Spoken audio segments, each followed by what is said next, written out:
Episode की शुरुआत में जिंगजी और फू दोनों मिलकर आपस में लड़ रहे होते हैं। तभी यहाँ पे वो छोटी सी बच्ची आती है जिसको कल रात में दोनों ने बचाया होता है और यहाँ पे कहती है, बहुत खुश होती है कि वो जिंगजी से मिली और वो अपनी नैनी के साथ आती है। तभी यहाँ पे उसके डैड आते हैं जो कि फू के कंपनी में ही काम करते थे। उसे देख के कहते कि अरे ये तुम्हारे डैड है। तो यहाँ पे बेचारे फू को भी कुछ नहीं पता था, वो भी अजीब सा रिएक्शन देता है कि वो बच्ची के डैड कोई और नहीं यहीं के हैं। तो कहता है खैर अपनी बच्ची को संभाल के रखना और अच्छे से। तभी वो दोनों जा रहे होते हैं और यहाँ पे जो जिंगजी होती है थोड़ी फ्लर्ट कर रही होती है फू के साथ। तभी कहता है फू कुछ ज़्यादा तुम मुझसे चिपक नहीं रही हो। उसके बाद वो आ जाता है डॉक्टर के पास जहाँ उसे अपनी मेंटली प्रॉब्लम बहुत ज़्यादा उसे ये हो रही थी, लिन से परेशान। तो यहाँ पे डॉक्टर कहता है कि ठीक है हो तो जाएगी लेकिन इसमें काफ़ी हद तक रिस्क है, अब तुम सोचो कि तुम्हें करना क्या है। और वो बताता है कि उसके अंदर जो छुपा लिन है उसे वो अपसेट करे तभी वो बाहर आएगा। इधर जो फू है वो परेशान रहती है कि वो मैसेज करे फू को या नहीं। तभी वो अपनी कैटी के पास जाती है और यहाँ पे वो बोलती है, ओह मेरा इस दुनिया में कोई नहीं है डियर, चलो तुम्हें ही मैं सुला दूँ।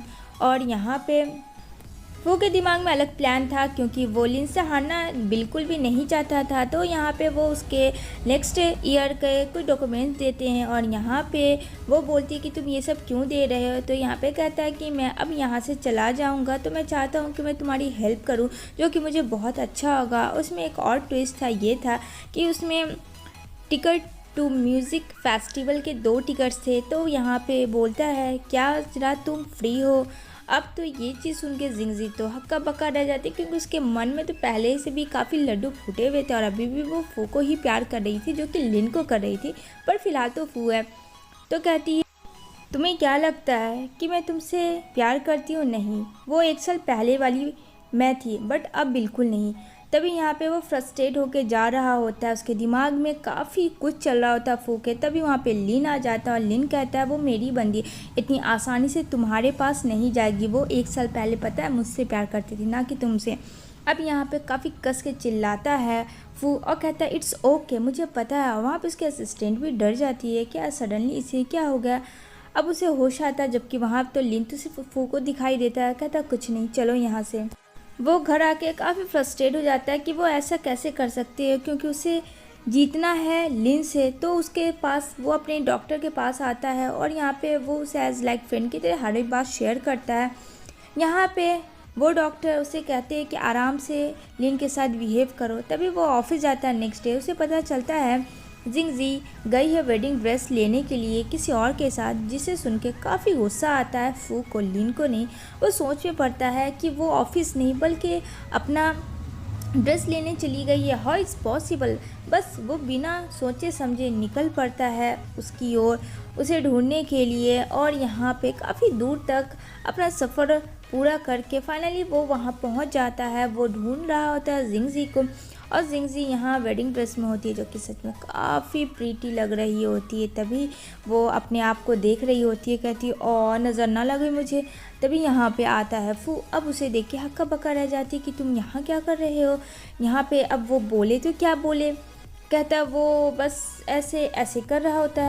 तभी वो बोलता है कि आज तुम्हारा ऑफिस का टाइम था ना, यहाँ क्या कर रही है। तो कहती है आज मेरा ऑफ डे है। तो कहता है ऐसा कुछ भी नहीं होता, तुमने मुझसे बिना पूछे ऑफ भी ले लिया, तुम्हें पता भी है ना इसका अंजाम क्या होगा। तभी वहाँ का शॉपर आता है और यहाँ पे बोलता है सॉरी सर आपको कोई गलतफहमी होती है क्योंकि यहाँ पे जिंगजी अपने मॉम के लिए वो ड्रेस लेने आई थी। अब ये सुन के थोड़ा फू को तसल्ली होती है, चलो ये बंदी किसी और से शादी तो करने रही है, वो उसकी माँ की थी। तो वहाँ पे बताती है कि तुम्हें क्या हो गया अचानक। और वो जो ड्रेस उसने पहनी थी वो बताती है कि इसे मैंने 1 साल पहले देखा था जो कि था मेरा ड्रीम कि मैं लूँ, बट अब मेरी शादी तो पॉसिबल है नहीं, तो मैं अपनी माँ की शादी पॉसिबल करना चाहती हूँ वो हर एक चीज़ के साथ। और ये चीज़ जो सोची थी वो उस वक्त लिन था जो कि वो वेडिंग ड्रेस देखा था। तो लिन ने कहा था कि वो उसको उसी शादी के दिन वो ड्रेस ज़रूर दिलवाएगा। अब ये बात तो फू को पता नहीं थी। तभी यहाँ पे वो वहाँ से बोलती है जाओ यहाँ से, ठीक है बहुत तुमने टाइम वेस्ट कर लिया मेरा। अब यहाँ पे कुछ नहीं बोलता फू क्योंकि काम डाउन हो जाता है। जिस चीज़ के लिए आया था उसने सब कुछ सोच समझ लिया था कि वो चीज़ तो अब है नहीं। यहाँ पे कहती है अब तो तुम्हें सब कुछ समझ आ गया हो तो प्लीज़ जाओ यहाँ से, क्यों मेरा मुंह ताक रहे हो। यहाँ पे कहता है तुम मुझे इस तरीके से बात नहीं कर सकती हो, निकलो तुम यहाँ से। यहाँ कहती है मैं निकलूँ या तुम निकलो। मतलब बहुत ज़्यादा आर्ग्यूमेंट हो जाता है। तभी यहाँ पे वो ड्रेस के पैसे देता है और कहती है मुझे तुम्हारे पैसे नहीं लेना इस ड्रेस के लिए, मैं खुद कर लूँगी, मेरे पास इतने पैसे हैं। क्योंकि यहाँ पे फू को याद आ जाती है लिन की बात। तभी यहाँ पे वो बोलता है तुम मेरी बात तो सुन लो एक बार। 1 साल पहले उसकी काफ़ी कस के एक्सीडेंट हुई थी जिसकी उसकी मेमोरी चली गई थी, लेकिन ये बात सुनती ही नहीं है। तभी सडनली यहाँ पे फू जिंगजी को काफ़ी कस के किस कर लेता है ताकि एटलीस्ट वो शांत हो जाए और उसकी बात को समझ सके। अब तो यहाँ पे कुछ बोलती ही बेचारी चुप हो जाती है, कहती मुझे तुम्हारी बातों पे यकीन नहीं। लेकिन सडनली फिर से वो अगेन उसे किस करने लगता है। तभी सडनली फू के सर में बहुत ज़्यादा पेन होता है और वो गिर जाता है। यहाँ पे बोलती है क्या हुआ, तुम ठीक तो हो ना। लेकिन वहाँ पे वो ठीक तो होता नहीं है बिल्कुल भी। तभी वो बोलती है 1 सेकंड, मैं अभी तुम्हारे लिए पानी ले, यहाँ से कहीं भी मत जाना। वो काफ़ी दर्द से चिल्लाता है और यहाँ पे जल्दी से जिंगजी जाती है उसके लिए पानी लाने। और यहाँ पे फू है नहीं। अब फू गायब है, उससे काफ़ी डर लग जाता है कहीं उसने फिर से उसके साथ चीट तो नहीं किया जो कि उसने 1 साल पहले किया था। तभी वहाँ पे उसे पियानो की आवाज़ सुनाई पड़ती है तो वो जा रही होती है उसके करीब कि आखिर ये आवाज़ कहाँ से आ रही है, क्योंकि वो आवाज़ किसी और की नहीं बल्कि फू की थी। तभी वो उसकी ओर देखता है और यहाँ पे वो दरवाज़ा खोलती है, देखती है कि वहाँ फू है। उसे देख के वो आती है, उसे हक करती है और कहती है तुम ठीक तो हो ना, तुम्हें कुछ हुआ तो नहीं ना। यहाँ पे कहता है नहीं, मुझे कुछ भी नहीं हुआ और अब से तुम मुझे ऐसे ही पाओगी, जो 1 साल पहले था मैं वैसे ही मैं रहूँगा, बस थोड़ी सी चेंजिंग है। तभी यहाँ पे उन दोनों को पुलिस ऑफिसर देखते हैं। तभी यहाँ पे कहते हैं अच्छा तुम लोग हो, ठीक है कोई ना। तो यहाँ पे दोनों लोग हंसने लगते हैं। तो यहाँ पे पुलिस ऑफिसर जिंगजी को बताता है कि हाँ इसकी 1 साल पहले एक्सीडेंट हुई थी।